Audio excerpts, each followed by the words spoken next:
నమస్కారం వార్తలకు స్వాగతం. ముందుగా ముఖ్యాంశాలు. మంత్రి కోమటిరెడ్డి వెంకటరెడ్డి ప్రెస్ మీట్, పలు అంశాలపై వివరణ.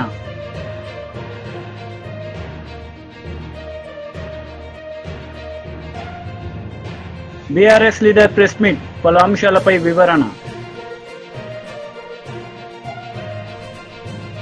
వైసీపీ లీడర్ మీడియా సమావేశం నిర్వహించారు. ఈ సందర్భంగా పలు అంశాలపై ఆయన మాట్లాడారు. అనుకోకుండా కాఫీకి దిగడం జరిగింది. అదే కాఫీకి జాతీయ రహదారి మీద దిగకుండా కొంచెం ముందుకెళ్ళి ఉంటే రోడ్డు మీద చంపేసేవాళ్ళే. అనేక మార్లు ఈ 2 మాసాల నుంచి కూడా మా మీద దాడులు చూడడానికి ఉందని చెప్పి ఇవాళ శ్రీనివాసరావు కానీ అలానే మధు వాళ్ళ సోదరుడు మధు కూడా అనేక సార్లు పోలీసులు కూడా తెలియజేయడం జరిగింది. అయినప్పుడు కూడా ఎటువంటి చర్యలు లేవు. మరి ఇవాళ ఏదైతే గింజుపల్లి శ్రీనివాసరావు మీద హత్యాయత్నం జరిగిందో ఆ ముద్దాయిలు తండ్రిని చెప్పిన ముద్దాయిలే మళ్ళీ కొడుకు మీద ముద్దాయిలుగా ఉన్నారు. కొడుకు మీద దాడి చేసిన వాళ్ళే ఉన్నారు. కాబట్టి తప్పకుండా పోలీసులు ఇవాళ చంద్రబాబు నాయుడు గారు ఎక్కడా మీ దాడులు ఉండవు, హింస అనేది ఉండదు అని చెప్పి ఒక పక్క ముఖ్యమంత్రి గారు మరి స్టేట్మెంట్స్ ఇస్తూ ఉన్నారు. అయినప్పుడు కింద క్షేత్రస్థాయిలో ఆ విధంగా జరగట్లా. ఇవాళ ఎమ్మెల్యేలు కానీ కింద నాయకులు కానీ అందరూ కూడా ప్రోత్సహిస్తారు, హింసను ప్రోత్సహిస్తూ ఉన్నారు, దాడులను ప్రోత్సహిస్తూ ఉన్నారు. వైఎస్ఆర్సీపీ అంటే కొట్టిరండి అని చెప్పి అన్ని నియోజకవర్గాల్లో ప్రోత్సహిస్తూ ఉన్నారు. కాబట్టి వెంటనే ప్రభుత్వం ఈ దాడుల్ని మరి ప్రోత్సహించుకుని వెంటనే దాడులు ఆపాలి. లేకపోతే మేము కూడా మరి ప్రతిచర్య ఉంటుంది, మాకు కూడా తప్పకుండా అటువంటి దాడులు లేకుండా ఆపాలని చెప్పి ప్రభుత్వాన్ని మేము కోరుకుంటున్నాం. ఇవాళ ఏదైతే గింజుపల్లి శ్రీనివాసరావుని రాత్రి హత్యాయత్నం చేశారో మరి వారి మీద పీడీ యాక్ట్ కూడా పెట్టాలి. మళ్ళీ ఇటువంటి దాడులు జరగకుండా ప్రభుత్వం కట్టుదిట్ట చర్యలు తీసుకోవాలని చెప్పి మేము ప్రభుత్వం డిమాండ్ చేస్తూ ఉన్నాం. అదే గ్రామంలో మధు ఉన్నారు, ఆ సోదరుడు మధు. మరి వీరు కూడా ఆ రోజు 2009లో 14 సంవత్సరాల క్రితం వారి తండ్రి ఏదైతే హత్య గావించబడ్డారో దానికి సాక్షిగా ఉన్నారు. మరి ఆ పోలీస్ ఛార్జ్షీట్లో సాక్షిగా ఉంటే ఆ పోలీసు వేసిన ఛార్జ్షీట్లో ఇతను సాక్షిగా ఉన్న కొడుకును కూడా పేరు తీసేశారు సిబిసిఐడి వాళ్ళు.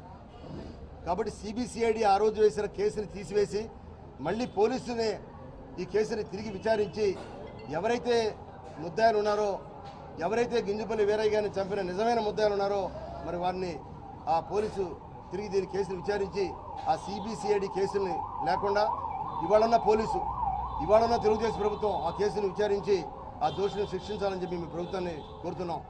మాకు నిజం కావాలి, శిక్ష ఎవరైతే చంపారో వారి మీద శిక్ష పడాలని చెప్పి కోరుకుంటున్నాం. సిబిసిఐడి చేసిన కేసులో చాలామంది సాక్షులను తీసేశారు. మరి వారి కుమారుణ్ణి తీసేశారు సాక్షిగా, సొంత కుమారుణ్ణి సాక్షిగా తీసేశారు. అంటే సిబిసిఐడి చేసే కేసులు తీసివేయాలనే ఉద్దేశంతో మరి ఇన్ని సంవత్సరాల నుంచి కూడా హైకోర్టులో కేసులు వేసి వారి కుమారుడు శ్రీనివాసరావు హైకోర్టులో కేసు వేసి ఆ సిబిసిఐడి కేసు మాకు వద్దు, పోలీసు వేసిన కేసుని విచారించాలని చెప్పి వారి కుమారుడు కూడా పోరాడుతూ ఉన్నారు గత 10 సంవత్సరాల నుంచి. కాబట్టి తప్పకుండా పోలీసు దీన్ని తిరిగి విచారించి కేసుని నిజమైన దోషుల మీద శిక్ష పడేలాగా చర్యలు తీసుకోవాలని చెప్పి ఇవాళ తెలుగుదేశం ప్రభుత్వాన్ని కూడా మేము డిమాండ్ చేస్తా ఉన్నాం. ఇప్పటికే చాలాసార్లు ఈ ఘటనల మీద మీరు పోలీసులకు ఫిర్యాదు చేశారు, వాళ్ళు కోర్టులకు వెళ్ళారు, గవర్నర్ కూడా ఫిర్యాదు చేశారు, కానీ కొనసాగుతున్నాయి. దీన్ని అసలు ఎట్లా చూస్తారు? అంటే దీని మీద నిజంగా ముఖ్యమంత్రి గారి చిత్తశుద్ధి ఉంటే, ముఖ్యమంత్రి గారి హింసని ప్రోత్సహించో, ప్రజలందరినీ కూడా సామరస్యంగా ఉంచో, ఎక్కడ దాడుల్లో గత ప్రభుత్వంలా ఉండవని చెప్పి ఆయన చెప్తున్నారు తప్ప న్యాయంగా గత ప్రభుత్వంలో మా దగ్గర మా ఏరియాలో ఎక్కడ దాడులు ఒక ఎఫ్ఐఆర్ కూడా లేదు. అటువంటి ఇవాళ దాడులు జరుగుతుంటే మరి ప్రభుత్వం చూస్తూ ఊరుకుంటుంది. ఇవాళ 41 అసలు ఇవాళ స్టేషన్ బెయిల్ ఇవ్వడం అనేది అతి దారుణం. ఒక మహిళ, ముస్లిం మహిళని ఇంటి మీదకి దాడి చేసి ఆవిడని విశేషరహితంగా కొట్టారు. ఈ విధంగా కొట్టిన వాళ్ళ మీద కూడా స్టేషన్ బెయిలు. అలానే అనేక రకాల ఇళ్ళు ధ్వంసం చేశారు. ఇవాళ పార్టీ ఆఫీసు వత్సవాయిలో పార్టీ ఆఫీసు మీద టీవీ ధ్వంసం చేశారు, జెండా దిమ్మిని ఎరగొట్టారు. ఇంతవరకు ఎఫ్ఐఆర్ లేదు, అరెస్టులు కాదు, ఎఫ్ఐఆర్ లేదు. అదే ఏంటని సిఐ గారిని అడిగితే ఎఫ్ఐఆర్ కడతామని చెప్పి దాదాపుగా నెల రోజు నుంచి ఆయన వేచి చూస్తున్నారు. ఎఫ్ఐఆర్ కాపీ కూడా ఇవ్వాల. వైఎస్ఆర్సీపీ కార్యాలయం మీద దాడి చేస్తే మండల హెడ్ క్వార్టర్స్లో ఎఫ్ఐఆర్ కాపీ ఇవ్వాల ఈ రోజు వరకు కూడా. అది పరిపాలన అలా ఉంది. ఆ రోజు అక్కడ ఉన్న జెండా దిమ్మిని ఫ్లెక్సీని కూడా చేయడం జరిగింది. ఇవాళ అక్కడ మహిళల్ని ఇదే నవాపేట గ్రామంలో ఎలక్షన్ కౌంటింగ్ అయిన మర్నాడే ఇదే గ్రామంలో నవాపేట గ్రామంలో ఒక మహిళల మీద ఏ విధంగా దాడి చేశారు చూడండి. మంత్రి కోమటిరెడ్డి వెంకటరెడ్డి ప్రెస్ మీట్ నిర్వహించారు. ఈ సందర్భంగా పలు అంశాలపై ఆయన మాట్లాడారు. అందరికి కూడా హామీ ఇస్తున్నాను. దాంతోపాటు అక్టోబర్ దసరా పండుగ నాటికి ఈ ఫ్లైఓవర్ బ్యాలెన్స్ టెండర్ పిలిపించి అది 500 కోట్లు పెరిగినా సరే ఆ ఫ్లైఓవర్ టెండర్ పిలిపించి నవంబర్ మొదటి మాసంలో పనులు మొదలుపెట్టి 18 నెలల్లో ఫ్లైఓవర్ పూర్తి చేసే బాధ్యత ఆర్ఎండ్బి శాఖ మంత్రిగా ముఖ్యమంత్రి గారి సహకారంతో అది పూర్తి చేస్తానని ఈ ప్రాంత ప్రజలకు హామీ ఇస్తూ 10 ఏళ్లు పాలించిన ప్రభుత్వం 6.5 కిలోమీటర్ ఫ్లైఓవర్ చేయలేదు. కమిషన్లు వచ్చే కాళేశ్వరం 1,00,000 కోట్లు పెడితే 90,000 ఎకరాలు పారతలేదు, కట్టడం అయిపోయింది, కూలిపోవడం అయిపోయింది. ఇక దుర్గం చెరువు ఒకటి 170 కోట్లు కిందనేమో కంప వాసన డ్రైనేజ్ నీళ్లు, ఆ డ్రైనేజ్ నీళ్ళలో కట్టి దాని మీద సెల్ఫీలు తీసుకుంటాడు కేటీఆర్ పోయి. ఇవాళ మా ముఖ్యమంత్రి ఏం చేస్తున్నాడు, ఇదే ఉప్పల్ మీదకి వెళ్ళిపోయి నల్గొండ జిల్లా మొత్తం నాశనం చేసి క్యాన్సరు, రకరకాల లంగ్స్ ఇన్ఫెక్షన్, ఆస్తమా లాంటి రోగాలు వచ్చే మూసీ కోసం ఇలా అమెరికా పోయి ప్రపంచ బ్యాంకుతో రేపు మీటింగ్ ఉన్నది. 50,000 కోట్లతోని గతంలో రాజశేఖర రెడ్డి ఉన్నప్పుడు 1-2 మోడల్ కట్టింది ఇక్కడ ఉప్పల్. పర్మనెంట్గా మూసీ వాటర్ పైప్ లైన్ ద్వారా కృష్ణాలో కలపడం, మల్లన్న సాగర్ నుంచి పైప్ లైన్ ద్వారా గోదావరి వాటర్ తీసుకొచ్చి మూసీని వెడల్పు చేసి ఎంక్రోచ్మెంట్ అయిన వారికి నష్టపరిహారం ఇచ్చి 50,000 కోట్లతో మూసీ చేసే ముఖ్యమంత్రికి అంత మంచి ఆలోచన వస్తే ఇలా రంగారెడ్డి ఉప్పల్లే కాదు నల్గొండ ప్రజలు, హైదరాబాద్ వాళ్ళు ఎంత సంతోషపడుతుందంటే అసలు ఎవరికి రాని ఆలోచన మన ముఖ్యమంత్రి గారికి వచ్చింది. నేను 7 ఏళ్ళకి వెళ్ళి రీజనల్ రింగ్ రోడ్ 30,000 కోట్లతోని రోజు ఎట్లా మాట్లాడుతున్నానో ముఖ్యమంత్రి గారు కూడా రోజు మూసీ గురించి మాట్లాడుతున్నారు. తప్పకుండా మూసీ పనులు కూడా డిసెంబర్లో మొదలు పెడుతున్నాం. ఆ మూసీతో ఉప్పల్లో ఇబ్బంది పడుతున్నా లేదా మీకు, ఆ వాసన వస్తుందా లేదా మీకు? పేరు మెట్రో స్టేషన్ వచ్చింది, ఇంటికెళ్ళి రాత్రి బయటకు వస్తే ఇంతలా దోమలు మీకు. అంత డ్రైనేజ్ కంపు, Hyderabad drainage Nacharam industrial area కంపు అంతా ఇటే పోతుంది. ఇది కాంగ్రెస్ ప్రభుత్వం, ఇది ప్రజాప్రభుత్వం. ఒకవైపు 1,50,000 వరకు చేసినాం రుణమాఫీ, ఆగస్టు 15కు 2 లక్షలు, 32,000 చేసిన చరిత్ర దేశంలో చిన్న రాష్ట్రంలో ఎవరు చేయలేదు. ఆయన చేసిన 7 లక్షల కోట్లకు 12% వడ్డీకి తీసుకొస్తే 7,000 కోట్ల వడ్డీ కడుతున్నాం. అసలు కలిపి 47,000 కోట్లు కట్టాం. సంక్షేమ కార్యక్రమాలకు, ఫ్రీ ఆర్టీసీ బస్సుకు, 0 కరెంటు బిల్లుకు అంతా కలిసి 36,000 కోట్లు అయితే ఆ పాపాత్ముడు చేసిన దానికి 47,000 కొట్టాడు. ఏం లాభం కడితే? పెద్ద తెలివి ఉందనుకుంటాడు ఆయన కేసీఆర్, పెద్ద తెలివి. ఎప్పుడైనా కేసీఆర్ ఇడంగా వచ్చి అసలు ఈ ఫ్లైఓవర్ 6 ఏళ్ళు ఎందుకు పడుతుంది, 6 నెలలు చేయొచ్చు. చైనాలో 57 అంతస్తుల హోటల్ 19 రోజులలో కట్టిన 57 అంతస్తుల రోడ్. నేను పోయి చూసి వచ్చిన చైనా బీజింగ్లో ఆ హోటల్ చూసి వచ్చిన పోయి చూస్తే రెగ్యులర్ హోటల్ లాగానే ఉన్నది. ఇంత టెక్నాలజీ పెరిగింది ఈ రోజులలో.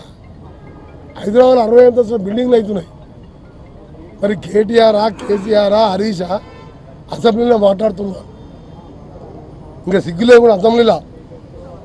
ఒక దేశంలో మొట్టమొదటి మహిళా హోమ్ మినిస్టర్, 5 ఏళ్ళు ఐటీ మినిస్టర్, ఆమెనే రేవంత్ రెడ్డి రా తమ్ముడు నీకు భవిష్యత్తు ఉంటుంది ముఖ్యమంత్రి అవుతామని చెప్పిండు, తీసుకొచ్చింది. ఈయన మాటలు నమ్మిండు. మల్కాజ్గిరిలో చీఫ్ ఎలక్షన్ ఏజెంట్ ఉంటాను. అయినా సరే మా తమ్ముళ్ళు అందరూ కలిసి గెలిపించిండు రేవంత్ రెడ్డి గారిని. ఈయన తీసుకొచ్చిండు, ఆయన తీసుకొచ్చిండు కాబట్టి. బీఆర్ఎస్ లీడర్ మీడియా సమావేశం నిర్వహించారు. ఈ సందర్భంగా పలు అంశాలపై ఆయన మాట్లాడారు. అసెంబ్లీ ఎన్నికల సందర్భంగా ఈ యువతను ఊరు వాడ తిప్పి, చేను చెలక తిప్పి, గద్దెనెక్కించి వాళ్ళను అధికారంలో తీసుకొస్తే అదే కాంగ్రెస్ పార్టీ గద్దల్లాగా వాళ్ళని ఎత్తుకెళ్ళి ఈరోజు కేసుల పాలు, స్టేషన్ల పాలు చేస్తూ ఉన్నది.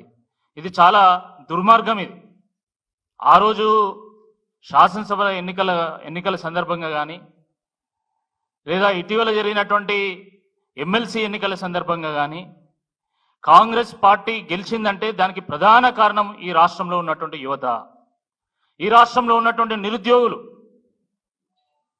రాష్ట్రంలో ఉన్నటువంటి జియో 46 బాధితులు.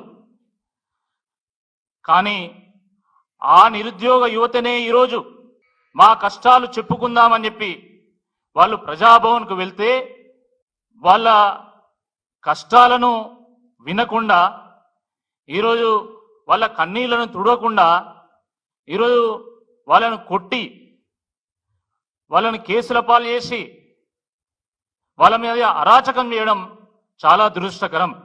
ఆ రోజు కాంగ్రెస్ పార్టీ ఏం చెప్పింది? ఇది ప్రజాభవను, ప్రజల కన్నీళ్లు చూడడం, ప్రజల కష్టాలు వినడము ఈ ప్రజాభవన్ కర్తవ్యం అన్నారు అని అనేక రకాలుగా కాంగ్రెస్ పార్టీ కహానీలు చెప్పింది. కానీ దురదృష్టకరమైనటువంటి విషయం ఏంటంటే ఈరోజు మా కష్టాలు చెప్పుకుందామని వెళ్ళినటువంటి జియో 46 బాధితుల మీద ఈరోజు పిడిగుద్దులు గుద్ది అర్ధరాత్రి 1:30కు వాళ్ళను అరెస్టు చేసి వాళ్ళను ఒక్కో దగ్గర ఓ 10 మందిని 20 మందిని వదిలి దాని తర్వాత కొంతమందిని అరెస్ట్ చేసి తీసుకెళ్లడం జరిగింది. ప్రజాభవన్కు జియో 46 బాధితులు అనేక సందర్భాలుగా వెళ్ళిండ్రు, అనేక సందర్భాలుగా వాళ్ళ సమస్యలు చెప్పుకునేటువంటి ఒక ప్రయత్నం చేసిండ్రు. కానీ కనీసము కనికరం లేకుండా ఈరోజు వాళ్ళ మీద పిడిగుద్దులు ఉండడం చాలా దుర్మార్గం. అనేక మంది గాయాల పాలైనలు. పాపం ఏ మీడియా కూడా అర్ధరాత్రి కాబట్టి క్యాప్చర్ చేసుకునేటువంటి అవకాశం లేకుండా పోయింది. కాళ్లకు, చేతులకు, వెన్నులకు, వీపుకు చాలా గాయాలైనాయి. మమ్మల్ని ఇక్కడ నిరసన తెలుపనీయడం లేదని చెప్పి వాళ్ళు తెల్లవారు మళ్ళీ అమరవీరుల స్తూపం దగ్గర, అమరజ్యోతి దగ్గర వెళ్ళి అక్కడైనా మా గోస అమరులకైనా చెప్పుకుందామని వెళ్ళి అక్కడికి వెళ్ళి దీక్ష చేస్తూ ఉంటే మళ్ళీ నిన్న ఉదయం 10:30కు వాళ్ళని అరెస్ట్ చేసి వాళ్ళని తీసుకుపోయి బండ్లగూడ పోలీస్ స్టేషన్లో పెట్టడం జరిగింది. ఎంత దుర్మార్గం అంటే నిన్న ఉదయం వాళ్ళు నిరాహార దీక్ష ప్రారంభిస్తే నిన్న రాత్రి 11 గంటల వరకు వాళ్ళు మంచినీళ్ళు కూడా ముట్టలే. నేను వెళ్ళి వాళ్ళని పరామర్శించి స్వయంగా బీఆర్ఎస్ పార్టీ కార్యనిర్వాహక అధ్యక్షులైనటువంటి కేటీఆర్ గారితో మాట్లాడిపించిన తర్వాత, కేటీఆర్ గారు మీ ఆరోగ్యం మాకు చాలా ముఖ్యం, మీ భవిష్యత్తు ముఖ్యం కాబట్టి మీరు ఎట్లనైనా చేసి మీరు దీక్ష విరమించండి, మీకు అండగా మేముంటాం, మీకోసం మేము కొట్లాడతాం, అవసరమైతే మా ఎమ్మెల్యేలు అందరినీ కూడా చీఫ్ సెక్రటరీ దగ్గర తీసుకెళ్లి మీ బాధను వినిపిస్తామని చెప్పినా కూడా వాళ్ళు దీక్షను విరమించకుండా వాళ్ళు నిన్న రాత్రి 11 గంటల వరకు దీక్ష చేస్తే కూడా కనీసం కాంగ్రెస్ పార్టీ నాయకుడు ఒక్కడు కూడా పట్టించుకున్నటువంటి నాదులు లేడు. ఒక మంత్రి కూడా వాళ్ళతో మాట్లాడేటువంటి పాపాన ఓలే. ఇదా ప్రజాపాలన? ఇదా మీరు తీసుకొచ్చినటువంటి మార్పు? ఇంత దుర్మార్గమా? జాలి, దయ, కరుణ, కనికరం అనేటువంటిది మీ డిక్షనరీలో అసలు లేనట్టున్నది. బీజేపీ లీడర్ మీడియా సమావేశం నిర్వహించారు. ఈ సందర్భంగా పలు అంశాలపై ఆయన మాట్లాడారు. ఉండే హైకోర్టు అక్కడ కూడా ఒక మామూలుగా మహారాష్ట్రలో మాదిరి ఒక యూనిట్ ఇక్కడ ఉంటూ ఒక యూనిట్ మహారాష్ట్రలో కూడా ఉంది. నాగపూర్లో కొన్నాళ్ళ పాటు, అక్కడ బాంబేలో కొన్నాళ్ళ పాటు అని మేము చెప్పిన ప్రకారం అది కూడా జరుగుతుంది. కర్నూలులో కూడా బెంచ్, ఇక్కడ శాశ్వత బెంచ్ ఇక్కడ ఉంటుంది. సమ్మర్ వెకేషన్ కానీ వింటర్ వెకేషన్ కానీ కొన్ని రోజుల పాటు అక్కడ పనిచేస్తుంది కూడా. ఇప్పుడు ఆల్రెడీ లోకాయుక్త కర్నూలు ఉంది, దానికి సపోర్ట్గా ఇది కూడా ఉంటుంది. ఎంపీలు ఇప్పుడు విధి లేని పరిస్థితి, మేము రాణించుకోని పరిస్థితి, వాళ్ళు రావాలనే ఇక్కడికి రాణించుకోలేని పరిస్థితి. ఎందుకున్నారు? దొంగతనం బయటికి వాళ్ళ మహానుభావుడు పెద్ద అంగడి పెట్టుకొని అది వాళ్ళకు తెలిసిపోయింది. వాళ్ళ అంగళ్ళు మాకు తెలుసు. తెచ్చుకుంటే ఆ దరిద్రం మాకు అంటుకుంటుంది. మాకు అంత అవసరం లేదు. వాళ్ళు రావాలనుకునే రాణించుకుంటే కదా పరిస్థితి ఆ విధంగా ఉంది, అనానుకూలంగా ఉంది. కాబట్టి వాళ్ళు చెప్పుకుంటారు, ఎందుకంటే ఏదో కవరేజ్ కోసమని. మన ధర్మవరం వెంకటరామరెడ్డి గారు ఒక స్పీచ్ ఇచ్చాడు, అసలు అంత తొందర ఎందుకు అని. అదేమి మా మీద మంచి అభిప్రాయంతో కాదు, పరోక్షంగా తన జోలికి పోకుండా ఆడిన నాటకం అది. ఆ పాట కూనిరాగం అంటారు, కూనిరాగం పడితే ఏదైనా తగ్గిస్తారేమో యాక్షన్ అని, అదేం ఆగదు.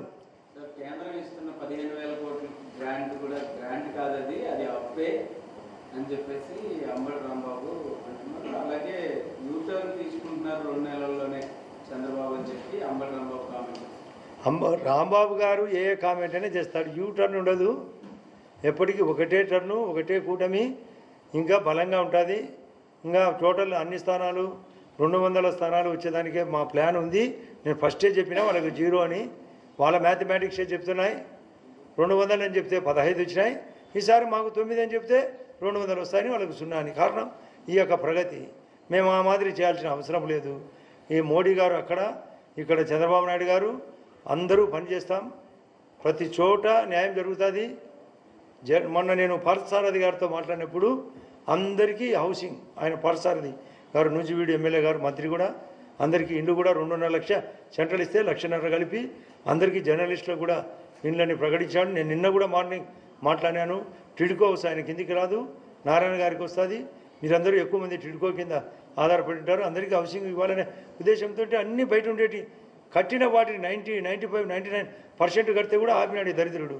దాన్ని కరోనా కేంద్రాలుగా చేసినాడు, క్వారంటైన్ సెంటర్లుగా పెట్టినాడు. మా దగ్గర అయితే ఎందుకంటే దాంట్లో చేరకూడదు. అమరావతి ముఖ్యమంత్రి గారు స్టార్ట్ చేశారు, చంద్రబాబు నాయుడు గారు ఆపాల. టిడ్కో హౌస్ చంద్రబాబు నాయుడు స్టార్ట్ చేశాడు, ఆపాల. పోలవరం స్టార్ట్ చేశాడు, ఆపాల. పట్టిసీమ వద్దన్నాడు, పట్టిసీమ నుంచి నీళ్లు కంటిన్యూ వస్తుంది. అసలు ఎన్ని రకాలుగానో మీకు ఇరిగేషన్ గురించి మన శ్రీశైలం దగ్గర ముఖ్యమంత్రి గారు స్వయంగా చెప్పినారు, రాయలసీమకు ప్రతి ఒక్కరికి అన్ని ఎకరాలకు సాగునీరు అందిస్తామని, తాగునీరు అందిస్తామని. మన పవన్ కళ్యాణ్ గారు జలజీవన్ మిషన్ కింద 10,500 కోట్లు వరల్డ్ బ్యాంక్ నుంచి ఫండ్స్ కోసం ట్రై చేస్తున్నారు, అది కూడా సక్సెస్ అవుతుంది. మీకు కొన్ని విషయాలు అన్నీ కలిపి చెప్పాలనేది మా ఉద్దేశం. మీకే కాదు, ఇది లోకానికి తెలియాలా ఏం జరుగుతుంది, ఈ దరిద్రులు ఏం మాట్లాడుతున్నారు, కౌంటర్ తెలియాలా. ముఖ్యమంత్రి గారి ఆలోచన ఏంది, ప్రజల ఆలోచన ఏంది. ప్రజలు చీకొడతారు కదా, ఇంకా ఎందుకు మీరు ఏడుపు? పార్టీని మూసుకోండి, రాజకీయాలకు మీరు అన్ఫిట్. రైట్ మా, థ్యాంక్ యూ.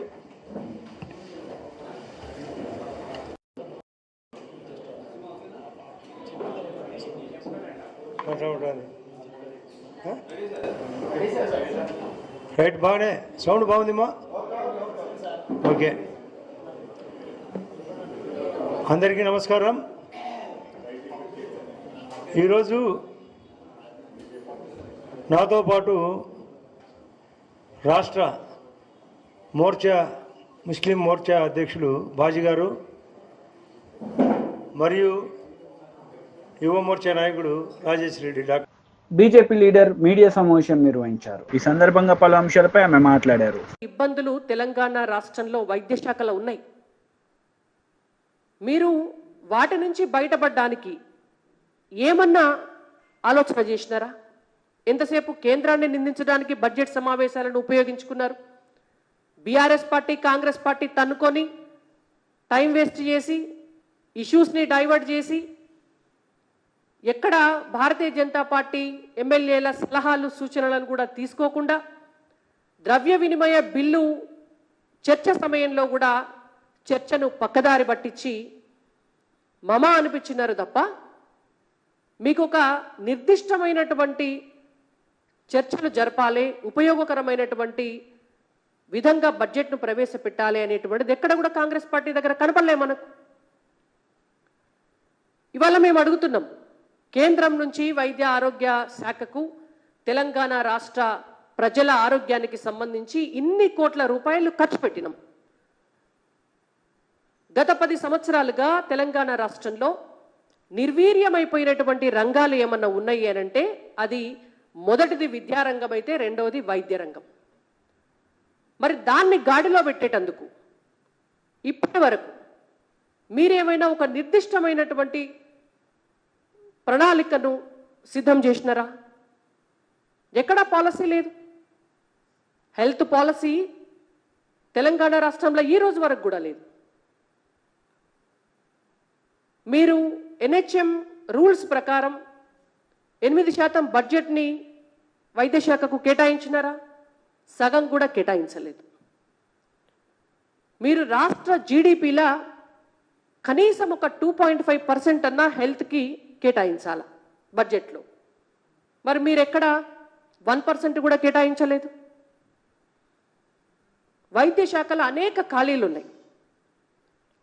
దాదాపుగా 3000 పైచిలకు ఖాళీలు కేవలం ఒక NHM ఇంప్లిమెంట్ చేసేటటువంటి ఏరియాలనే ఉన్నట్టు క్యాగ్ రిపోర్ట్ చాలా స్పష్టం చేసింది. ఇంకా రాష్ట్ర శాఖల అనేక ఖాళీలు ఉన్నాయి. మీరు అధికారంలోకి వచ్చినాక ఒక స్టాఫ్ నర్సులకి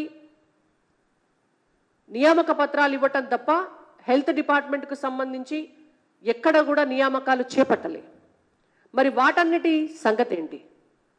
అనేక ఆసుపత్రులలో ఇవాళ కేంద్ర నిధులతోటి నడిచే బస్తీ దవాఖానాలు, ఇవాళ కేంద్రం డబ్బుతోటి నేషనల్ అర్బన్ హెల్త్ మిషన్ కావచ్చు, రూరల్ హెల్త్ మిషన్ కావచ్చు, వీటి ద్వారా నడిచేటటువంటి ఆసుపత్రుల కన్స్ట్రక్షన్స్, ఆసుపత్రులలో ఎక్విప్మెంట్స్, వీటన్నిటికీ సంబంధించి కూడా ఎక్కడా కూడా ఈ 10 సంవత్సరాల కాలంలో పూర్తి అధ్వానమైనటువంటి పరిస్థితిలో కేంద్రం నుంచి డబ్బులు తీసుకుంటారు, ఇక్కడ ఏది ఇంప్లిమెంట్ చేయరు.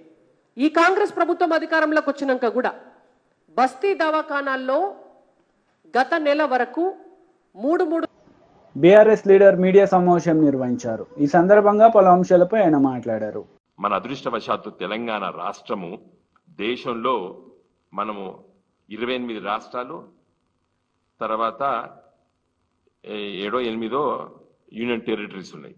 మనము కిందికెళ్ళి 31 స్థానంలో ఉన్నాం. అంటే మనకంటే ఒక 6 మెరుగున్నారు. అంటే అవి గోవా, ఢిల్లీ, తర్వాత ఇంకో 2 స్టేట్స్ ఉన్నాయి, కేరళ ఒకటి ఉన్నాయి. మన విఆర్ అంటే మంచి లో మొత్తం దేశంలో ఉన్నటువంటి 28 రాష్ట్రాలు, యూనియన్ టెరిటరీస్ కలిపితే మనం 6వ స్థానంలో ఉన్నాం. మన దగ్గర కూడా ఇంకా మెరుగు చేసుకోవాలి. కేరళ, తమిళనాడు కొన్ని రాష్ట్రాలు మనకంటే మెరుగున్నాయి, కానీ చాలా రాష్ట్రాల కంటే మనం మంచి స్థానంలో ఉన్నాం తెలంగాణ రాష్ట్రం. దానికి కారణము ప్రభుత్వ ఉపాధ్యాయ మిత్రులు, ప్రైవేట్ రంగంలో ఉపాధ్యాయ మిత్రులు. ఇంకా కావాలి. నేను ఐఎమ్ నాట్ సాటిస్ఫైడ్. నేను సంతృప్తిగా నేను ఒక ప్రజాప్రతినిధిగా, ఒక రాజకీయ బాధ్యతాయుతమైన ఒక రాజకీయ పార్టీ నాయకుడిగా చెప్తున్నాను. ఇంకా చాలా చేసుకోవాల్సిన అవసరం ఉంది. కాబట్టి ఈ ఉపాధ్యాయ మిత్రుల్ని వాళ్ళు they are catering the needs of 51% of the students. ఈ రాష్ట్రంలో 51% మంది విద్యార్థులు ప్రైవేట్ రంగంలో ఉన్నారు. ఇది పాత లెక్క. ఇప్పుడు ఈ నేను చెప్పింది 1 ఏడాది 2 ఏళ్ల కింద లెక్క. నేను అప్పుడు బాధ్యతాయుత స్థానంలో ఉన్నప్పుడు నాకు కొంతమంది మిత్రులు ఇచ్చినటువంటి లెక్కలు చెప్తున్నా మీకు నేను. ఇప్పుడు ఇంకా కూడా ప్రైవేట్ రంగంలోకి ఎక్కువ స్టూడెంట్స్ పోయినారు. నిన్న పేపర్లో చదివిన ఈ సంవత్సరం ఎంతమంది 2 లక్షల మంది విద్యార్థులు ప్రభుత్వ పాఠశాల నుంచి వెళ్ళి విరమించుకున్నారు, ప్రైవేట్ రంగంలోకి పోయినారు. ఇది బాధపడాలి కదా Revanth Reddy. You should feel a little bit guilty. మీరు కానీ మేము కానీ ఎవరైనా కానీ ఎందుకు పోయినరు, ఎందుకు చెప్పలేకపోతున్నాం మనము, ఎందుకు కాన్ఫిడెన్స్ ఇవ్వలేకపోతున్నాము. అసెంబ్లీలో సబితా ఇంద్రెడ్డి గారు మంచి చెప్పారు. మేము బ్రేక్ఫాస్ట్ పెడతాం అనుకున్నాం, లంచ్ పెట్టేసేసి మొత్తం ప్రభుత్వ స్కూల్స్ కూడా కొంచెం కన్సాలిడేట్ చేసేసి. కాబట్టి నా రిక్వెస్ట్ ఏంటంటే ఇప్పుడు మన రాష్ట్ర ప్రభుత్వము వెంటనే ఈ ప్రైవేట్ రంగంలో ఉన్నటువంటి టీచర్లకందరికీ ఒక సంరక్షణ చట్టం, వెల్ఫేర్ యాక్ట్ తీసుకురావాలి. కానీ దానికి ఖర్చుతో కూడుకున్నది కాబట్టి కేంద్ర ప్రభుత్వంపై ఒత్తిడి తీసుకురావాలి. ఎందుకంటే సెస్, ఇన్కమ్ ట్యాక్స్ వీటికన్నిటి కేంద్ర ప్రభుత్వం తీసుకురావాలి. కాబట్టి అందుకోసం నేను పార్లమెంట్లో ఉన్నప్పుడు ఈ బిల్లు ప్రవేశపెట్టాను, private member bill. Private member bill అంటే పాస్ కాదు నాకు తెలుసు, కానీ ఇట్ విల్ సెన్సిటైజ్ ది అఫీషియల్స్ని, బ్యూరోక్రాట్స్కి ఒక సెన్సిటైజ్ చేస్తుంది, ఇట్లా ఆలోచన చేయొచ్చు అని చెప్తుంది. కాబట్టి నేను ఆ బిల్లు ప్రవేశపెట్టా. సరే, లోక్సభ రద్దు అయితే అది పోతుంది, బట్ రికార్డ్ అయితే ఉంటుంది అది. కాబట్టి దయచేసి నా రిక్వెస్ట్ ఏంటంటే ఈ రోజు ఈ పత్రికా విలేకరుల సమావేశం ద్వారా ఈ దేశంలో ఉన్నటువంటి రాజకీయ పార్టీలని, ముఖ్యంగా మన తెలంగాణలో గెలిచినటువంటి 8+8 బడ్జెట్లో 0, కానీ అట్లీస్ట్ వీరి గురించి నేను మాట్లాడి ప్రైవేట్ రంగంలో ఉన్నటువంటి టీచర్లకి ఒక మంచి సంరక్షణ చట్టం తీసుకురావాలని చెప్పి మరి నేను కోరుతున్నాను. వార్తలు ముగించే ముందు ముఖ్యాంశాలు మరోసారి. మంత్రి కోమటిరెడ్డి వెంకటరెడ్డి ప్రెస్ మీట్, పలు అంశాలపై వివరణ.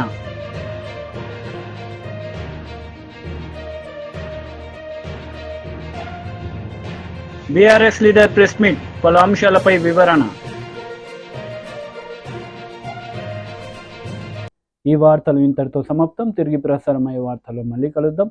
అంతవరకు సెలవు. నమస్తే.